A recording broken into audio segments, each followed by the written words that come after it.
welcome to SciShow Tangents, the lightly competitive knowledge showcase starring some of the geniuses that make the YouTube series SciShow happen, and also this week a special guest. We're going to do things a little bit differently. I've ceded my spot on the science couch to our very special, very smart guest, evolutionary biologist and science YouTuber Sally LePage. Hello, how are you? I'm all right, thanks. How are you? I'm good. What's your tagline? My tagline this week is, Beelzebub has a devil put aside for me. Oh, very good. We're also, as usual, joined by Sari Riley, a writer for Complexly and various things. And I also want to know what your tagline is. What even are sprinkles? And also Sam Schultz is here. Hello. Welcome to the dummy couch. Yeah, it's great to be here. I feel so much less pressure. Yeah, do you really? Yeah, no, not really. Okay. What's your tagline? Jolly old elf. Oh, is it our Christmas episode? It might be. Jingle, jingle. I'm Hank, and my tagline is, shoes are for shoes. Oh, gosh. My mind's blown. That is deep. Yeah. Is it though? What is a shoe? It's shoes for shoes. The sole of your shoes is the shoe of your shoe. Okay. It's a much better tagline than mine. All right. So every week here on SciShow Tangents, we get together, four friends, to try and one-up, amaze, and delight each other with science facts. We're playing for glory, but we're also keeping score and awarding Hank Bucks. We do everything we can to stay on topic, but we do have a podcast called SciShow Tangents, so it's possible that we will go off topic. If the topic that we go off on is deemed not worthy, you have to pay a Hank Buck. So make your tangent worthwhile. We're a pretty open-minded bunch. We don't really penalize people very frequently. It's Okay. true. It's true. So it doesn't matter how wide a tangent it is, No. as long as it's interesting. Correct. Yeah. And as always, we're going to introduce this week's topic with the traditional science poem this week from Sam. I slipped right in your fishy mouth. Tongue's in the way, so I cut it out. Now we swim the ocean blue, you attached to me, and me attached to you. I tried to help you with my little arms to capture food and not do much harm, but I must admit your blood is yummy, and I can't help but nibble things going to your tummy. You're my best friend, I'll never leave you, but lately I've noticed your skin's a pale hue. So if someday we should have to part, I'll find a new mouth, but you'll always be in my heart. Aw. Is that louse that replaces the tongue of other fish? Yeah, I can't say its name. Simothoa exigua? It's Sure. like a little crustacean-y guy. He chews off the tongue of a fish, and it's fish. like, I'm your tongue now. Yeah. You just And open a fish's mouth and there's a smiley little face looking back at. They are kind of cute. They got cute little faces, but they got very bad bodies. Would you want your tongue to be a animal? I wouldn't want any part of my body to have its own consciousness. What if it was loyal to you, though, and it could, like, crawl away and come back with stuff? Ooh, like a familiar. Yeah, except Yeah. it's your hand or something. Right. No, absolutely. I would have that be my shoo-shoo. What's a shoo-shoo? Remember earlier in the episode? It's a callback. 5 minutes ago. My brain's got some holes. Yeah, it would be great if my shoes were sentient. Oh, yeah, just your shoes. That Would would you be feel good, too. really bad for your shoes, though? No, they might like it. I think Like it's their grass doesn't job. mind being walked on, so it would be like that. It would be evolutionarily adapted to be a shoe. So It just would reminds me of, like, enjoy the process of being a shoe. In the Hitchhiker's Guide to the Galaxy Right. #2, where the pig's like, I love being eaten. Why don't you take a chop from my thigh? And Yeah. it's just bizarre. Well, And that would be like that, except shoes. And they would love having your stinky feet in them. And it would be like, oh, I like how moist it is. would you have to feed them? No, you just slough off foot skin cells. I like this. There's Sam an likes ant it. that has a parasite that is like a shoe parasite. It's a mite that eats its leg and then attaches itself to the ant's leg and just sucks a little bit of lymph from the ant as it walks around. But you get your leg, and then all the mite's legs help them grip to surfaces. So it's a bonus. Oh Holy my cow. God. You get Why a didn't I bonus hear leg. about that? I mean, I thought about, for my truth or fail, when I read about this tongue replacement bug thing, you called it what'd you call it? A louse? Louse. Is that what it is? I think it is, basically. I think so. So it lives in the sea. It lives so in the it's sea. not an insect. Some even kind of though crustacean. Taxonomically, they're the same. Yeah. Yeah. And I think it has multiple pairs of legs. Mhm. I think Okay. there's I think some it kind does of sea too. louse. Because fish are always being attacked by lice. I didn't know sea lice were a thing. Mm-hmm. So I'm over here on the non-science couch today, feeling fine about it. What? Wait, now I have a question. So would that be would that be a parasite or would that be like a symbiote with the ant leg? It's fuzzy. It is fuzzy. Parasitism is kind of fuzzy, but the general definition is that it is an organism that is taking resources or doing harm to another organism. Right. And so because it's a long-lasting relationship, it stays the ant's leg for a while, and it's sucking away lymph and nutrients from the ant constantly.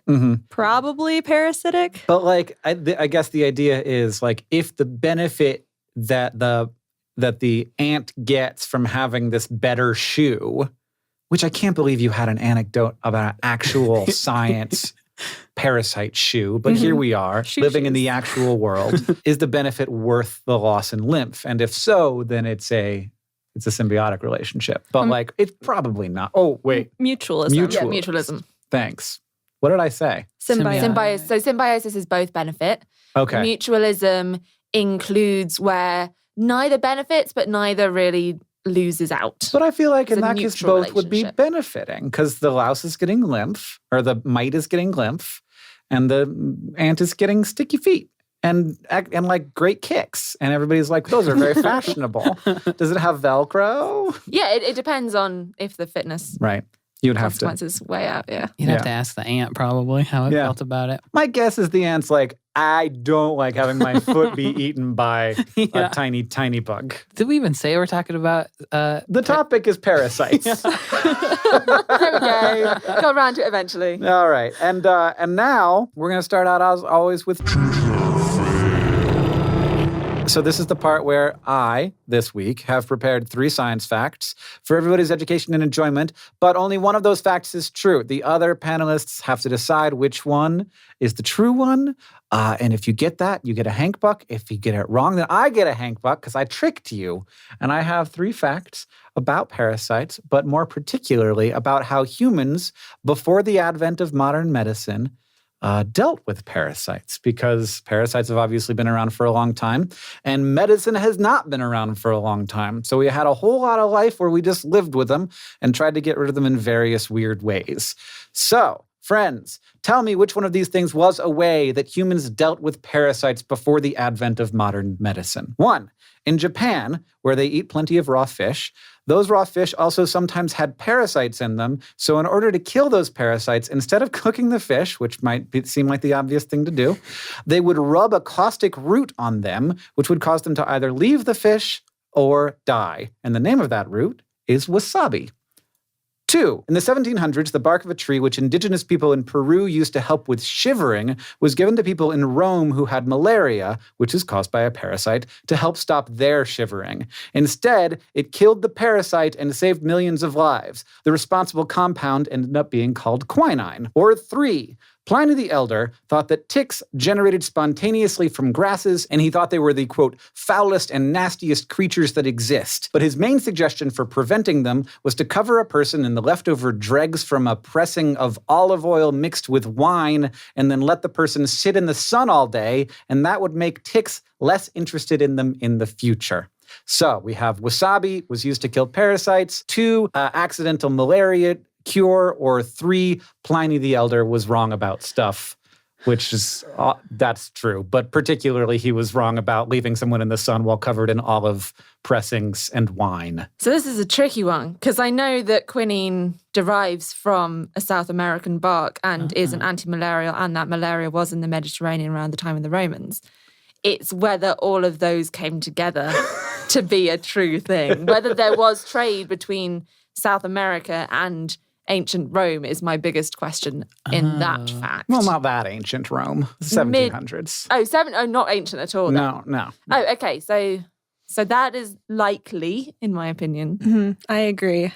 And this is why I don't like Hank's facts, because they're mostly true and then there's something that's wrong about it. But I do know that the story of quinine has something to do with, I don't know when the dye came in and when we realized it was an anti-malarial agent in relation to the dye, like the purple moving. Okay. Versus if we just tried sampling part of the tree and turned that into medicine. So... But I will say, as this is called Tangents, that is where gin and tonics came from. Yes. Was because quinine is very bitter. And it's in tonic water. I hope it's not the last one because that one is more boring than the other two. Yeah. But that makes me think could be that one. And I feel like I've heard the dye part as part of the origin story for them finding out about it being anti-malarial. The last one sounds like Hank just made up a story to me. Because Pliny the Elder did whatever he wanted. And I don't understand what the scientific benefit of rubbing olive oil and wine on someone would be.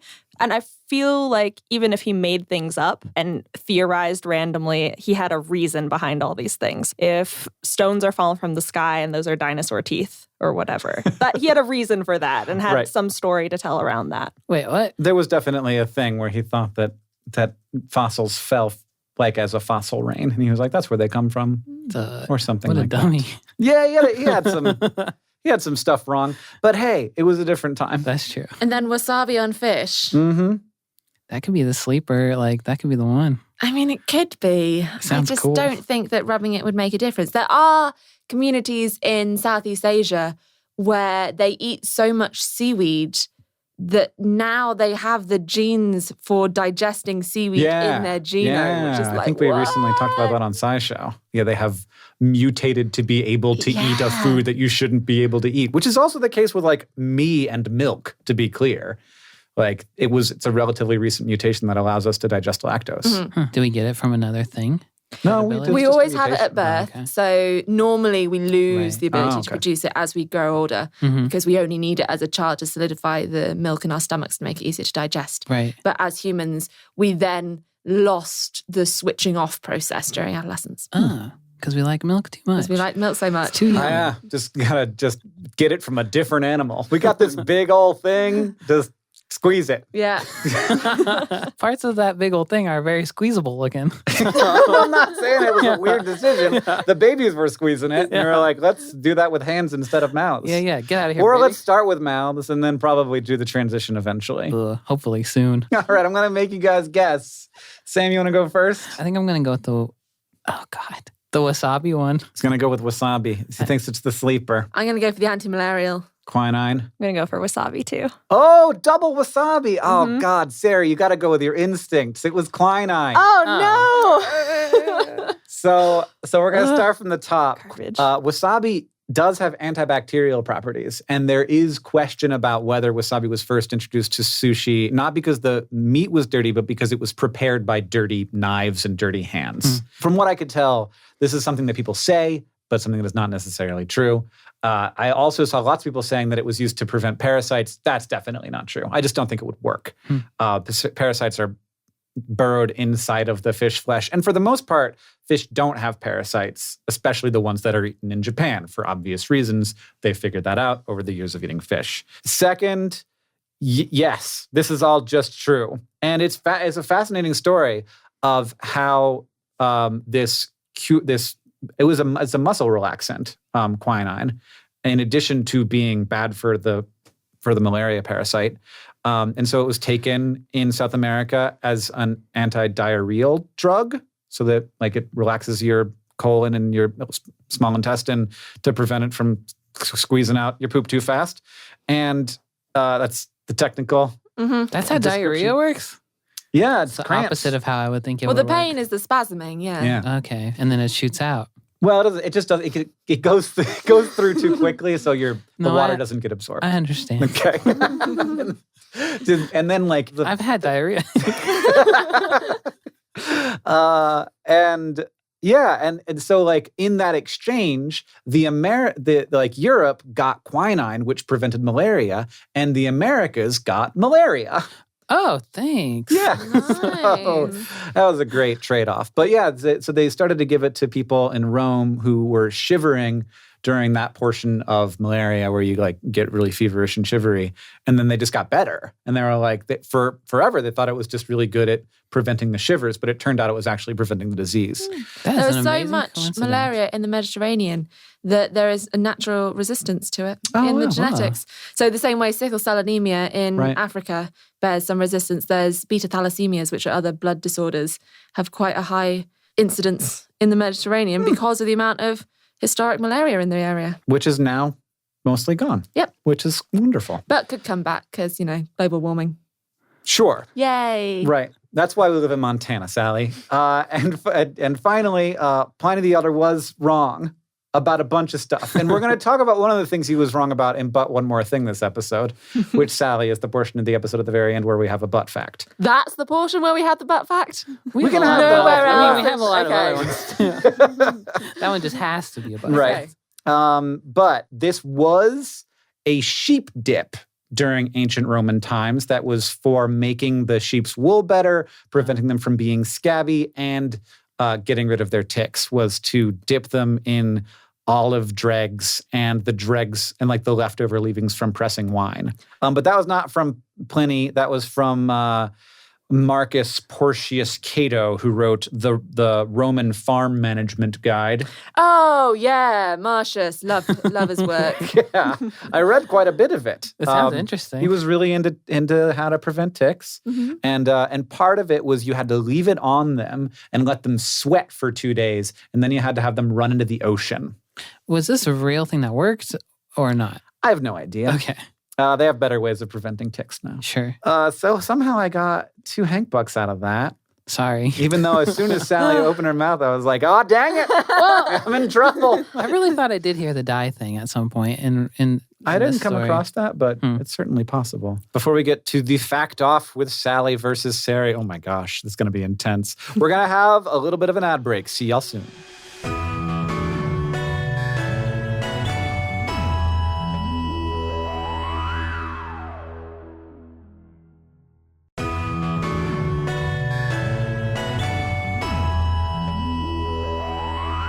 And we're back. We've got some results. Sally, you have 1 Hank buck. I have 2 Hank bucks. Sam has 1 for his poem. Oh yeah. Well I done always on forget that. that part. Thank you. Oh, man. Yeah. I'm last. Sari's last and has no opportunity to come back. This is not really a game that's designed for it to be fair. And now it's time for the fact off. So get ready. 2 panelists have brought science facts to present to the others in an attempt to blow me and Sam's minds. So we each have a Hank buck to award to the fact we like the most. If we hate both of the facts, we can just throw the Hank buck away. So who goes first in our fact off? Did you know that the word parasite comes from the Greek word for a person who eats at another person's table? So the person who's going to go first is the person who most recently ate at someone else's table. I mean, yeah, I ate half an hour ago, and all tables in the US are not my table. I don't eat at tables very often, so It's last true, time you I ate lots of desks. So I guess Sally goes first because you Okay, ate first. it at my old dining room table.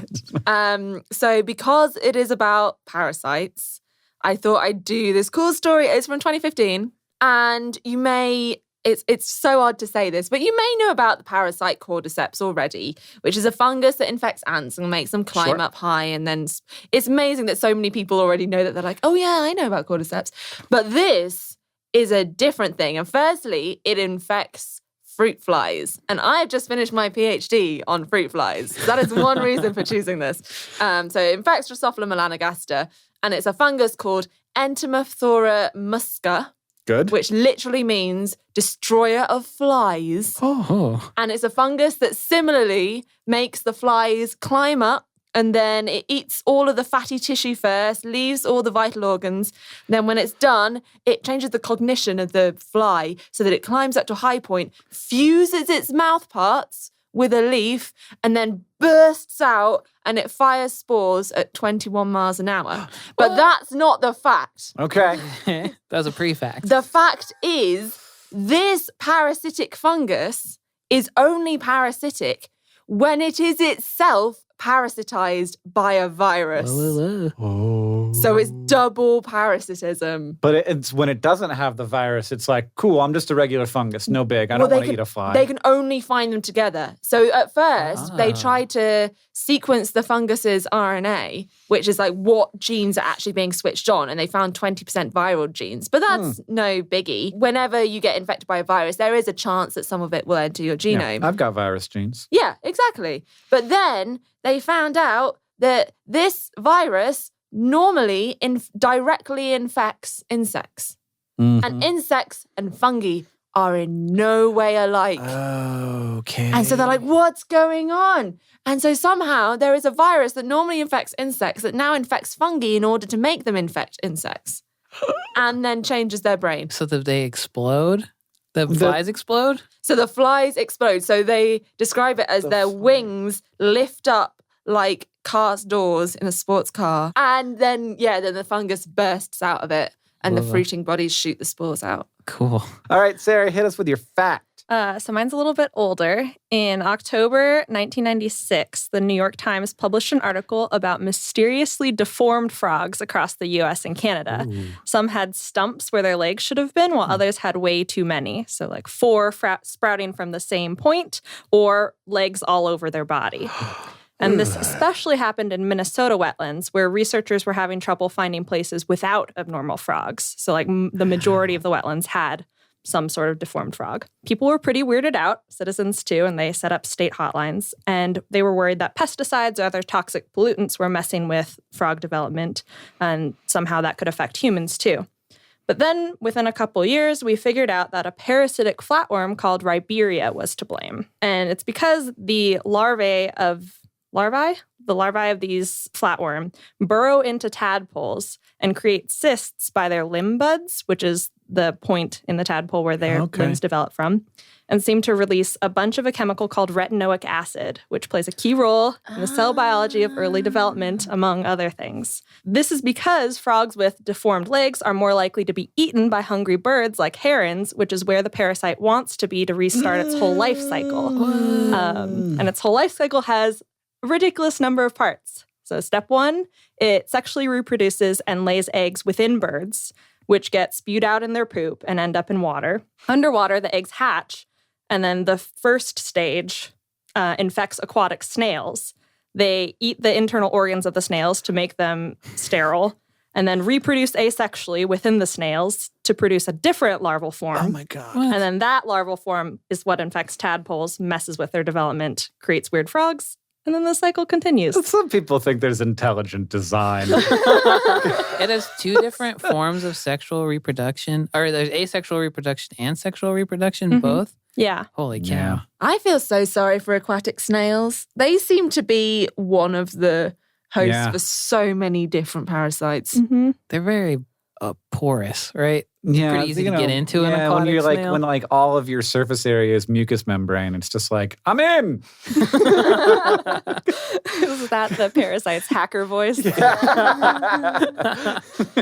So they give them a bunch of legs, so the birds are like, tasty. Yeah, you can't run away from a bird if you got 18 legs. Or you can run 18 times faster. Yeah, I think you Ooh, the super frog. Yeah.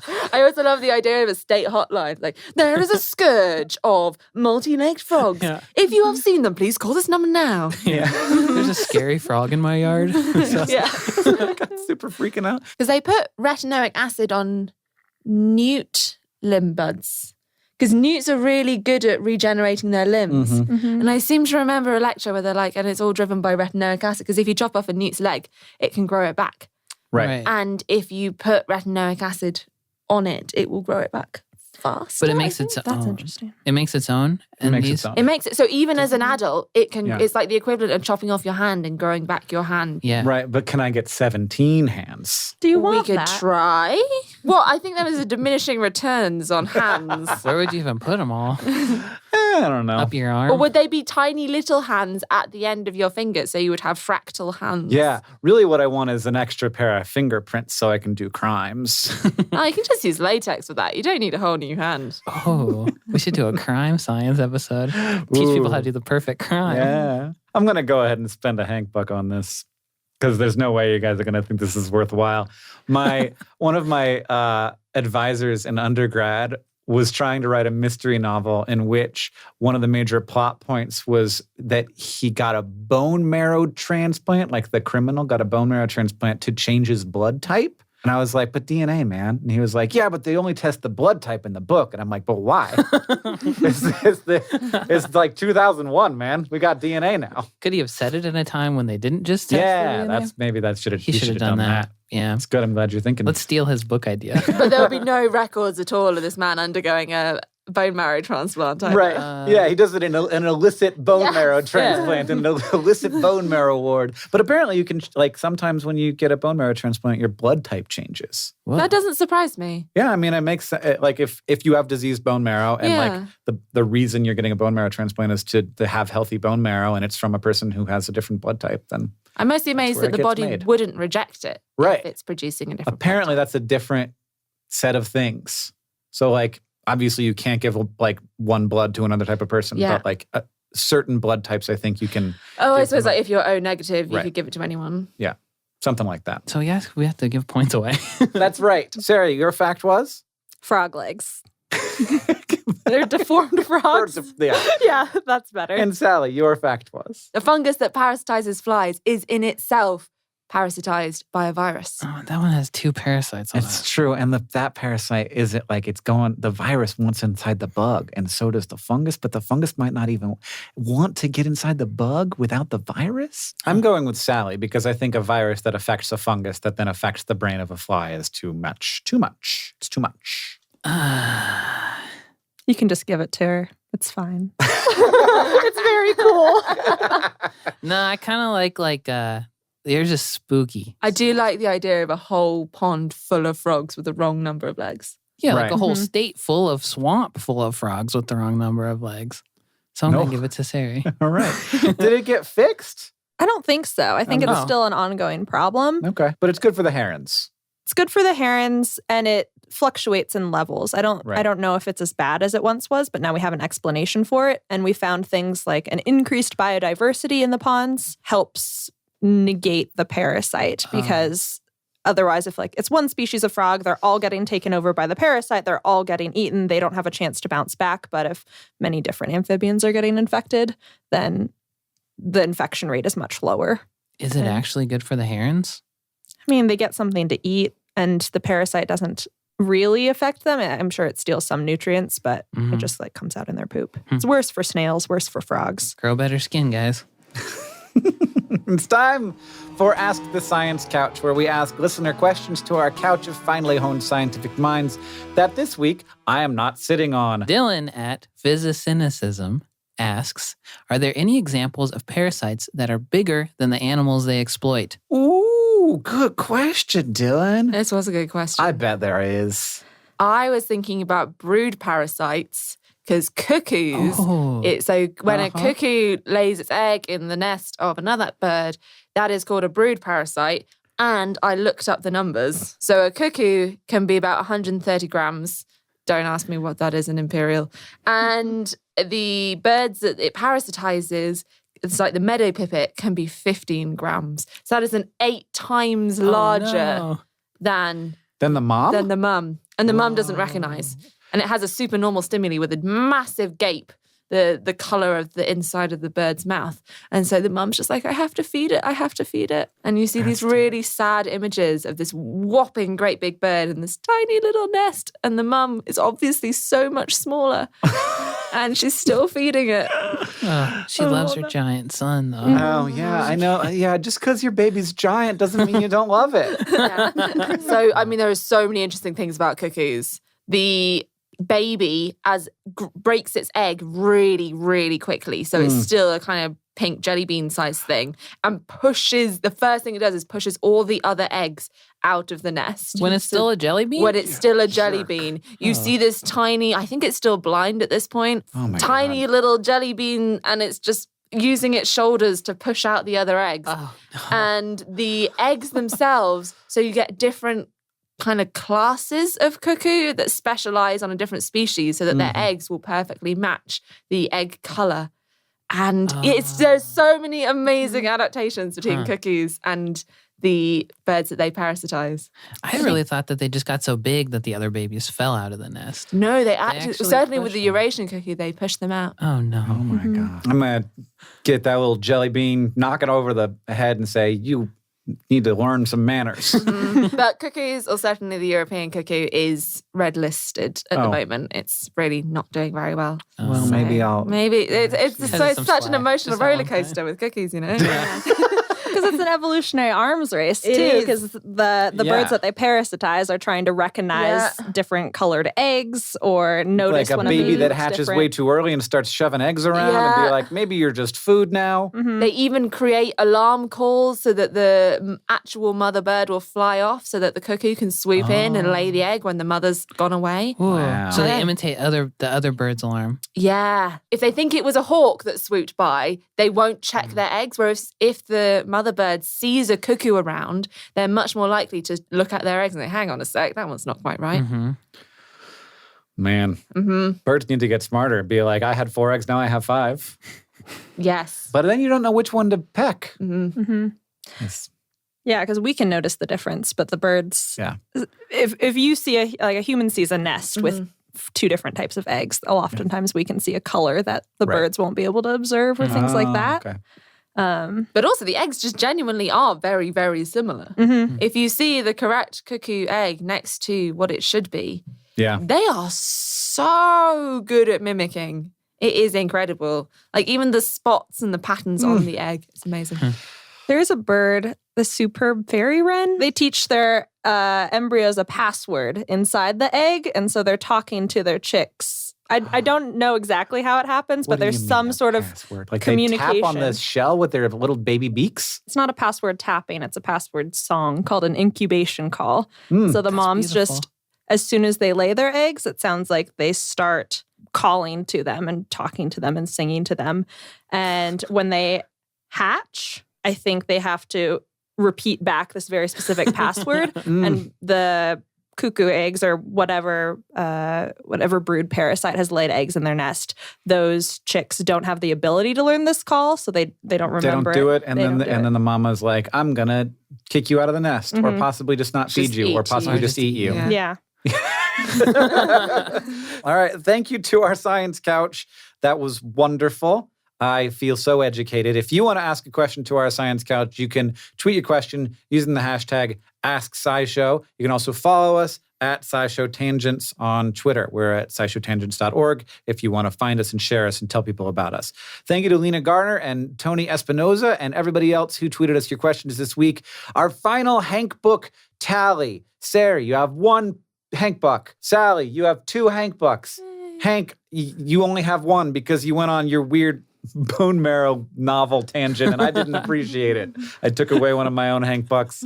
And Sam, you have 1. Sally, you're our winner. Yay! And Sally, where can we find more of what you do, like shed science and sofa science and this thing that I'm about to do? You are about to do an interview on my channel. You can go to my YouTube channel, youtube.com/SallyLePage. SallyLepage. That is exactly right. I did it. If you like this show and you want to help us out, you can do that, 1, by leaving a review wherever you listen. Thank you to Yona L. and Love My Dog 21 for doing that. It is super helpful and it helps us know what you like about the show. 2nd, tweet out your favorite moment from the episode so that we can look at it and laugh because, like, yeah, you're right, that was funny. And finally, if you want to show your love for tangents, you could just tell people about us. Thanks for joining. I have been Hank Green. I've been Sam Schultz. I've been Sari Riley. And I've been Sally LePage. SciShow Tangents is a co-production between Complexly and WNYC Studios. It's produced by all of us and Caitlin Hoffmeister. Our art is by Hiroka Matsushima, and our sound design is by Joseph Tuna Medish. Our social media organizer is Victoria Bongiorno, and we couldn't make any of this without our patrons on Patreon. Thank you, and remember, the mind is not a vessel to be filled, but a fire to be lighted.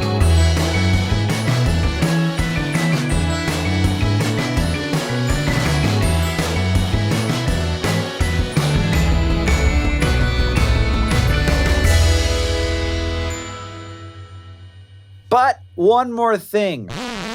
Pliny the Elder also thought that ticks were in a class of animals that didn't have anuses, and so they just ate and ate and ate until they exploded and died.